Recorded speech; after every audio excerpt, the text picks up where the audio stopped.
The year is 1622. The air hangs crisp and cool as Thomas Baker begins another day, the fate of his family resting on the furrows he carves into the earth.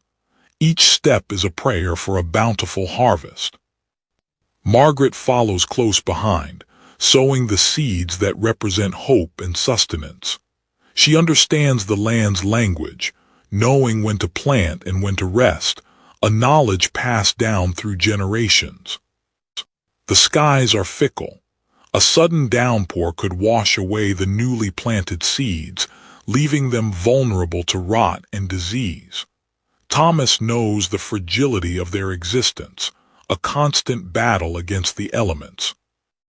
While Thomas works the fields, Margaret tends to the kitchen garden, a vital source of vegetables and herbs that supplement their meager diet. Every plant is precious, every root a victory against hunger. The threat of crop failure looms large. A blight could decimate their harvest, leaving them with nothing to eat or sell. The fear of starvation is a constant companion. Inside their small cottage, Margaret prepares a meager meal of bread and broth, stretching their limited supplies to feed her family. The warmth of the fire offers a brief respite from the hardships outside. In the heart of the village, John Smythe, the blacksmith, toils at his forge. His skills are essential to the community, providing tools for farming and weapons for defense. Meanwhile, Ann Miller toils away as a domestic servant in the manor house. Her days are filled with endless chores, a stark reminder of the rigid social hierarchy that defines their world. The village is the center of their world, a place of community and connection. Here, they share news, offer support, and celebrate the small joys of life. The church provides solace and guidance, a place where they seek answers to their questions and strength to face their trials. Faith is a constant presence in their lives. As evening approaches, Thomas and John find respite in the local tavern, sharing a tankard of ale and exchanging stories of the day's challenges. The tavern is a place of camaraderie and escape. But even in these moments of peace, a shadow lingers. Whispers of discontent and rumors of war reach their small village, hinting at the tumultuous times to come. The turning of the soil is but one small part of a much larger and uncertain world. The rhythmic clang of John Smythe's hammer was the heartbeat of the village. Before the sun fully crested the horizon, the forge's fire was already roaring, a beacon of industry in the tranquil dawn. John, a man weathered by years of toil and tempered by the fires he commanded, began his day as he had countless others, shaping the raw materials of the earth into objects of necessity. His first task was the repair of Thomas Baker's plowshare.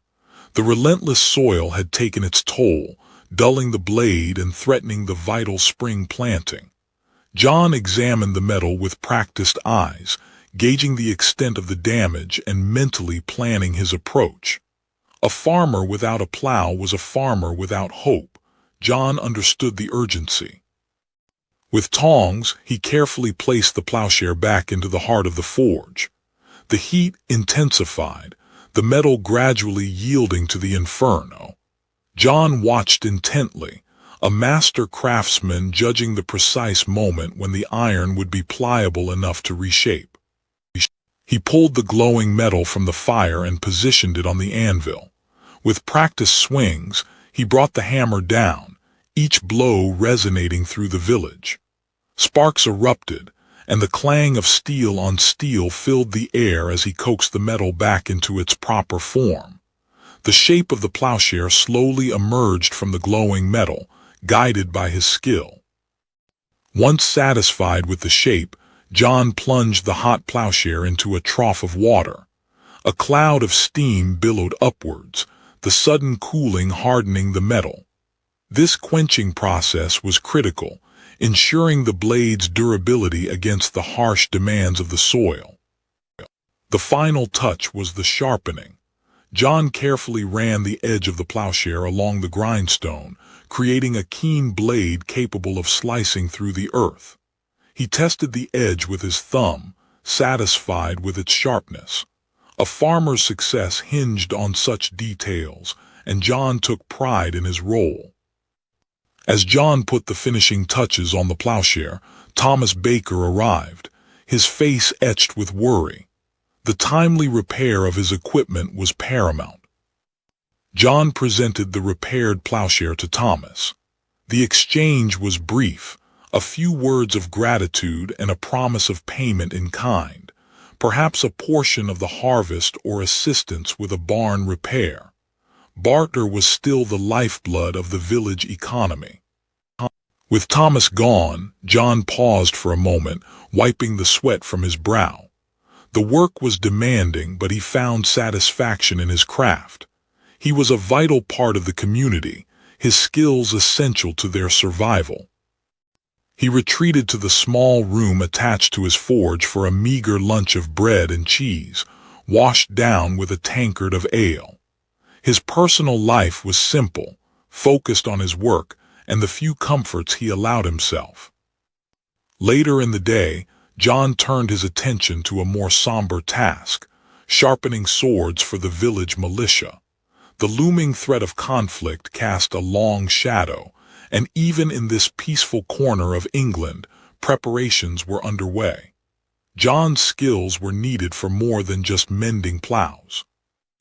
As the day drew to a close, John stood in the doorway of his forge, watching the sunset. The flames of his forge had died down, but the knowledge that his work contributed to the village's survival, and perhaps its defense, brought a quiet sense of purpose. The blacksmith's hammer, a symbol of both creation and destruction, had fallen silent for the night, but its echoes resonated through the community. The dawn paints the sky in hues of gray and rose as Ann Miller begins her day. Long before the master and mistress stir, she is already at her tasks, ensuring the smooth running of their opulent household. Service demands sacrifice, and submission is her daily bread. Water drawn from the well before sunrise is heavy and cold against her hands. Every task is a testament to her strength and resilience, unseen and unacknowledged by those she serves. The weight of her duties mirrors the weight of her station.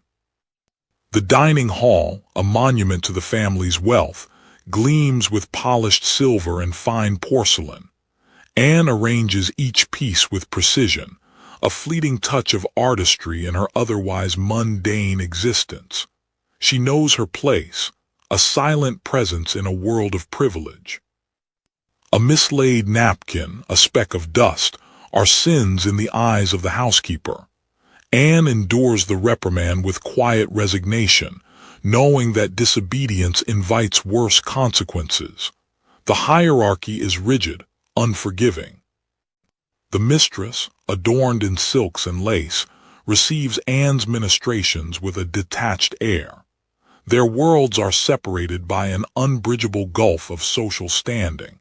Yet in these moments, a flicker of shared humanity passes between them. In the solitude of her attic room, Anne finds a brief respite from the demands of the day. The thread and needle are her companions, mending not only her clothes but also her spirit. A small space, but her own. Shared laughter and whispered secrets in the pantry offer a brief escape from the drudgery. Bonds of friendship form in the shadows, a testament to the human need for connection, even in the face of adversity. The aroma of roasted meats and sweet wine wafts through the crack in the door. Anne watches the family dine, their laughter and conversation a world apart from her own. The stark contrast is a constant reminder of her place in the social order. Skills can still be learned. Anne puts care into assisting with medicines.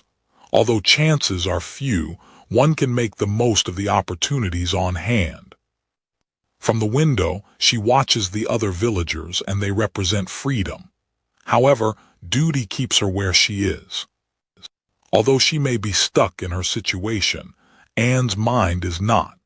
She listens to stories from around the world and imagines herself as the heroes in the stories. As the day draws to a close, Anne seeks solace in prayer. Faith is her anchor, her source of strength in a world where her choices are limited and her future uncertain. Hope remains, a fragile ember in the darkness. Sunday marked a respite from the relentless demands of the land, a day for communal worship and reflection. The church, a simple yet sturdy structure, was the focal point of village life, its presence a constant reminder of spiritual obligations and communal bonds.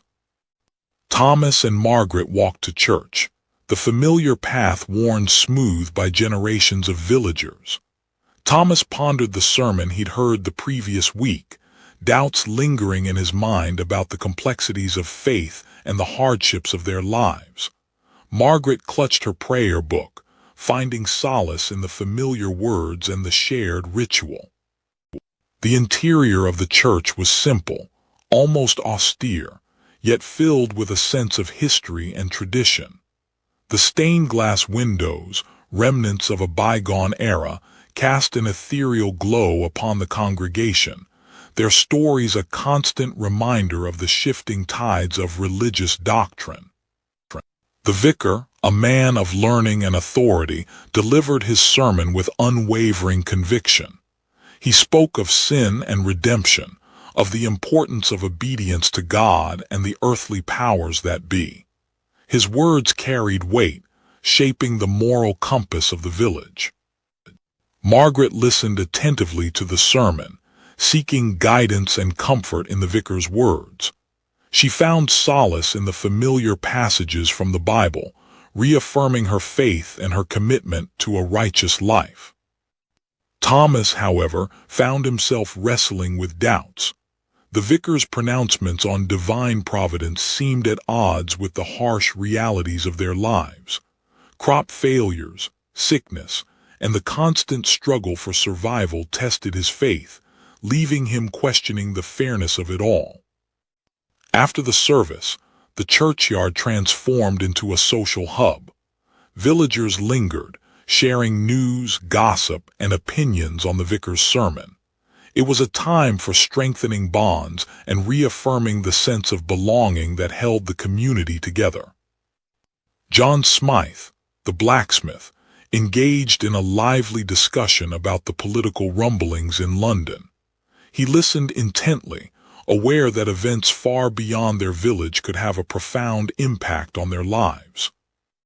Margaret spoke with another woman about the upcoming harvest festival, a celebration of the bounty of the land, and a time for communal feasting and merriment. Superstition and faith were often intertwined in the lives of the villagers. Many turned to folk remedies and ancient beliefs to supplement their religious practices, seeking protection from evil spirits and ensuring good fortune. As Thomas and Margaret walked home, the weight of the sermon seemed to lift. The shared experience of worship, the familiar faces, and the comforting rituals of their faith provided a sense of stability in an uncertain world. The church remained a constant presence in their lives, a symbol of hope and faith, a reminder of the enduring power of community in the face of adversity. As the sun set, casting long shadows across the land, the villagers returned to their homes, carrying with them the lessons and the solace of their Sunday worship, ready to face whatever the new week might bring. The air buzzed with anticipation. Harvest time had arrived, a period of intense labor and communal effort that would determine the village's fate for the coming year. The success of the harvest meant survival, its failure, hardship, and hunger. Margaret, alongside other women in the village, were tasked with gathering the fruits of the orchards and gardens. Apples, pears, and berries were carefully collected and stored, destined for pies, preserves, and cider, crucial for supplementing the winter diet. John Smythe, the village blacksmith, worked tirelessly to ensure that every scythe and tool was sharp and ready. His skill was indispensable, for a dull blade could mean wasted effort and lost crops. The entire village mobilized for the harvest. Men, women, and children worked side by side, cutting the wheat stalks with practiced ease. Every hand was needed, every hour precious. Even Ann Miller, despite her duties at the manor house, found time to assist with the harvest, understanding its importance to the entire community. She worked diligently, tying sheaves of wheat with nimble fingers. As the sun began its descent, the villagers carried the harvested wheat to the village center, their laughter and chatter echoing through the fields. The promise of a bountiful yield filled the air with optimism. The harvest was followed by a grand feast. Loaves of freshly baked bread, roasted meats, and pitchers of ale were shared amongst all. It was a time for celebration and gratitude, a moment to savor the fruits of their labor. Margaret moved through the crowd, ensuring everyone had enough to eat and drink. Ale, brewed from barley, was a staple of their diet, providing sustenance and a welcome respite from the day's toil. Thomas raised his tankard.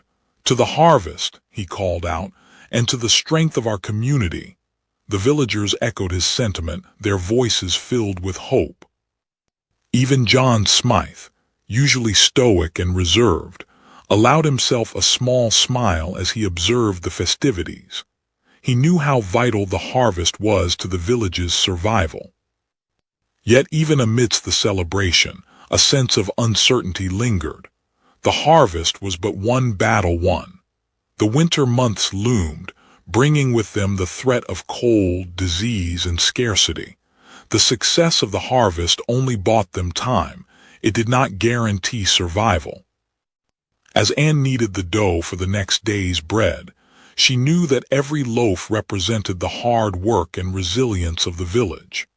Bread, the staff of life, would sustain them through the coming months, a symbol of their enduring spirit. The rhythm of village life continued, governed by seasons and social custom. For Anne, marriage was a looming prospect, a blend of hope and apprehension. It was a matter less of personal desire and more of economic necessity and social standing. And even for those with land, like Thomas Baker, marriage was intrinsically tied to economic survival. A wife brought not only companionship but also labor, and ideally, a dowry to ease the burdens of farming.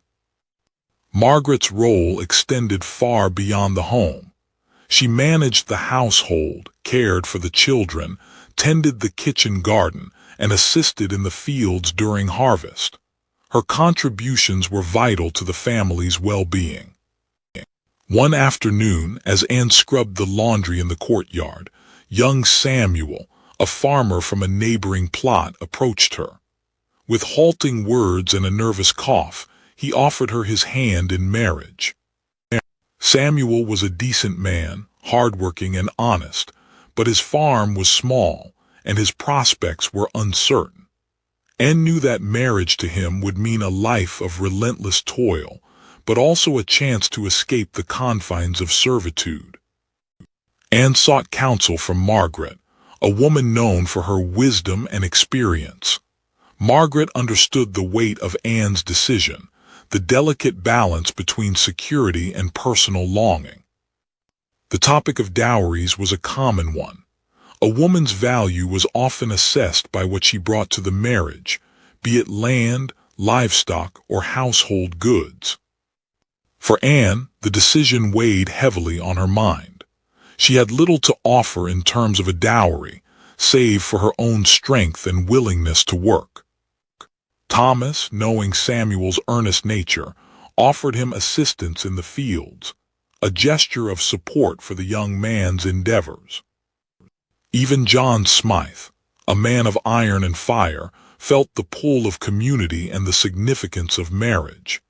He crafted a small, intricately worked iron trinket as a wedding gift, a symbol of strength and enduring love.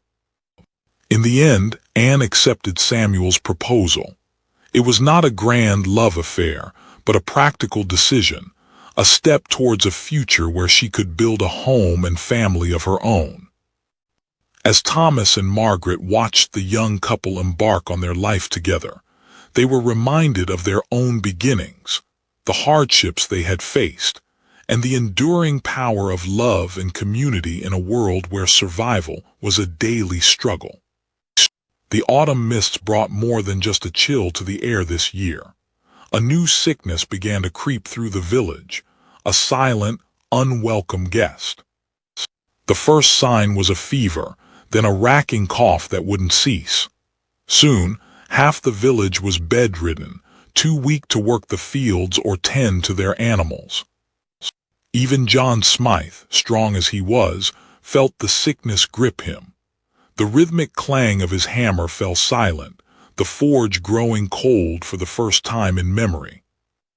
Anne Miller found herself tending to the sick in the manor house. Fear mingled with duty as she nursed her ailing mistress, knowing the sickness could claim anyone. Margaret, like many women in the village, turned to folk remedies.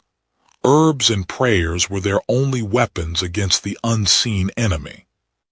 Thomas nursed Margaret, his strong hands gentle as he coaxed her to drink the concoction she prepared. He dared not think of a life without her. The village healer, a woman of few words but much experience, visited John. She offered what comfort she could, but the fear in her eyes betrayed the severity of his condition. Slowly, some began to recover.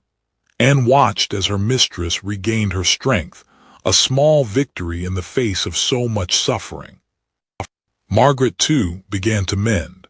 Thomas watched over her, his heart swelling with relief as she slowly regained her color and her strength. The clang of John Smythe's hammer returned to the village, though weaker now. He was alive but forever changed by the brush with death. Not everyone survived. The churchyard expanded, claiming young and old alike. The community mourned, their faith tested by the harsh realities of life. The shadow of sickness lingered, a stark reminder of their mortality. But as the sun set, casting a golden glow across the fields, the villagers knew they would endure. They had faced the darkness, and though scarred, they had survived. The winds of change blew not only through the fields, but also through the purses of the villagers. The burgeoning market economy, though promising prosperity, brought with it new burdens and uncertainties. The allure of trade was strong, but the cost of keeping up was steep. John Smythe found himself increasingly dealing with merchants from larger towns. They sought his sturdy tools and implements, but their shrewd bargaining often left him with a smaller profit than he felt he deserved. The old system of bartering was fading, replaced by the cold calculation of coin. Margaret struggled to stretch their meager earnings. The cost of goods had risen, and the taxes levied by the crown seemed to increase with each passing year. Survival demanded careful planning and unwavering frugality. Even in the relative comfort of her position, Anne could not escape the anxieties of the changing economy. She overheard conversations about investments and profits, a world that seemed both distant and yet inextricably linked to her own fate. The annual tax collection was a somber affair. Each family had to contribute a portion of their harvest or earnings to the crown, a burden that weighed heavily on their shoulders, especially in lean years. John ventured into the marketplace more frequently now, not just to sell his wares, but to gauge the shifting currents of trade. He realized that survival meant adapting to the changing demands of the market. Bartering, though less common, still served as a vital lifeline for many families. Margaret often traded her skills in baking and weaving for goods that she could not afford to purchase with coin. The wealthy landowners felt the pinch as well, though their concerns were far removed from the daily struggles of the common folk. The rising cost of luxury goods occupied their thoughts, a stark contrast to the anxieties of putting food on the table. The alehouse became a hub of anxious discussion. Villagers gathered to share their concerns, offer advice, and find solace in the shared burden of economic hardship. John, ever resourceful, sought to innovate. He experimented with new designs, hoping to create tools that would ease the burden of labor and increase his own prospects in the competitive market. Despite the hardships, Thomas and Margaret clung to each other and to their faith. They knew that their survival depended not only on their own hard work, but also on the strength of their bond. The changing world presented new challenges and anxieties, but also new possibilities. Anne, like many others, wondered what the future held and how she might navigate the uncertain path ahead, hoping for a better life amidst the shifting sands of fortune. Whispers carried on the wind, not just of the changing season, but of dissent and division. The king and parliament were at odds, their disagreements growing louder and more menacing with each passing day. Even here, in the relative quiet of the countryside, the rumblings of war could be felt. Margaret worried, not just for her family's well-being, but for the village as a whole. Talk of taxes and levies, imposed by both king and parliament, weighed heavily on everyone's mind. How could they possibly afford to give more when the land yielded so little? At the forge, John Smythe felt the change most keenly. Orders for farming tools were dwindling, replaced by requests for pikes and swords. The village, it seemed, was preparing not for harvest but for conflict. He knew this meant more labor, but his heart was heavy knowing these tools of war would soon be turned against their countrymen. Even in the grand house where Anne served, the tension was palpable. Arguments flared between those who supported the king and those who sided with Parliament. Anne tried to remain unseen and unheard, but the fear of what might come was a constant companion. The alehouse, usually a place of jovial respite, was now filled with anxious murmurs. The men of the village debated the rights and wrongs of the conflict, each fearing for their homes and families. Margaret sought solace in the familiar routines of her daily life, finding comfort in the rhythm of nature. But even as she gathered herbs, she couldn't shake the feeling that their world was on the brink of upheaval. With each swing of his hammer, John felt the weight of the impending conflict grow heavier.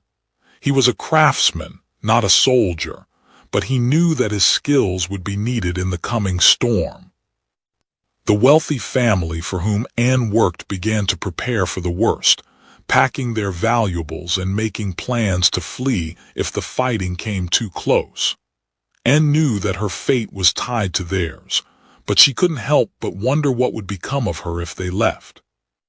Thomas began to prepare for the possibility of defending his home and family. He sharpened his axe and practiced with his bow, knowing that he might soon have to fight for his survival. Margaret clung to the familiar routines of home, finding strength in her faith and in the love of her family. She taught her children prayers for protection, hoping that their innocence would shield them from the horrors to come. John stood at the edge of the village, watching the storm clouds gather on the horizon. He knew that the coming conflict would test the strength and resilience of everyone in the community, and he prayed that they would all find the courage to face it together. In the quiet of the village church, Anne offered up a prayer for peace. She knew that the future was uncertain, but she hoped that somehow they would all find a way to survive the coming storm. The village held its breath, waiting for the inevitable clash that would decide its fate. The weight of the world pressed upon Thomas. The land, once a source of comfort and sustenance, now seemed to mirror the turmoil brewing within the kingdom. Talk of war filled the alehouses, casting a long shadow over the simple routines of village life. He wondered what the future held for his family. Margaret felt the unease as keenly as Thomas. The whispers of war and political unrest had reached even their remote corner of England. She sought solace in the familiar rhythm of her daily tasks, hoping to find a measure of peace amidst the growing uncertainty. She worried most about the children. The forge was John's sanctuary, the rhythmic clang of hammer against steel a constant in a world of change. But even here, the echoes of conflict resonated. He knew his skills would soon be needed for more than just plowshares and horseshoes. The thought weighed heavily on his heart. Anne watched the world outside her window, a world both familiar and distant. The rumblings of discontent reached even the privileged halls of the manor. She wondered what the future held for her, a young woman with few prospects in a society on the brink of upheaval. The men gathered in the village square, their voices hushed but urgent. They spoke of taxes, of armies, of the growing divide between king and parliament. Fear and uncertainty hung in the air, a palpable presence that overshadowed the usual market day bustle. "What is to become of us?" Thomas voiced. The women gathered near the well, their voices softer but no less worried. They discussed the practicalities of survival, how to stretch meager supplies, how to protect their children, how to keep their families together in the face of looming hardship. They were the bedrock of the community, their strength a silent force against the gathering storm. John's forge had become an armory of sorts. Villagers brought him their rusty blades, their hunting knives, anything that could be turned into a weapon. He worked tirelessly, knowing that the skills he honed over a lifetime might soon be the only thing standing between his community and destruction. He worked and worried for his son. Amidst the uncertainty, Anne sought knowledge. She devoured every discarded book she could find, her mind hungry for understanding. She knew that education was her only path to a different future, a future where she might have a voice, a choice, a chance to shape her own destiny. Thomas sought solace in his faith, praying for guidance and strength in the face of the unknown. The church, once a symbol of unity, now echoed with the anxieties of a divided nation. He prayed for peace for his family and for the soul of England. Margaret held her children close, their small bodies a source of comfort and strength. She whispered stories of hope and resilience, trying to shield them from the darkness that threatened to engulf their world. Her love was their sanctuary, their shield against the storm. John stood at the edge of the village, watching the sunrise paint the sky in hues of orange and gold. He knew that the world was changing, that the old ways were fading, but he also knew that the human spirit was resilient. He would face whatever came with courage and determination, for the sake of his community, for the sake of his future. As the early modern period drew to a close, Anne stepped towards an uncertain future. The seeds of change had been sown, and though the path ahead was fraught with peril, she carried with her the hope of a new dawn, a dawn where ordinary lives might find new meaning and purpose. It was the end of an era, but also the beginning of something new. The echoes of the past would always resonate, but the future remained unwritten, waiting to be shaped by the hands of those who dared to dream.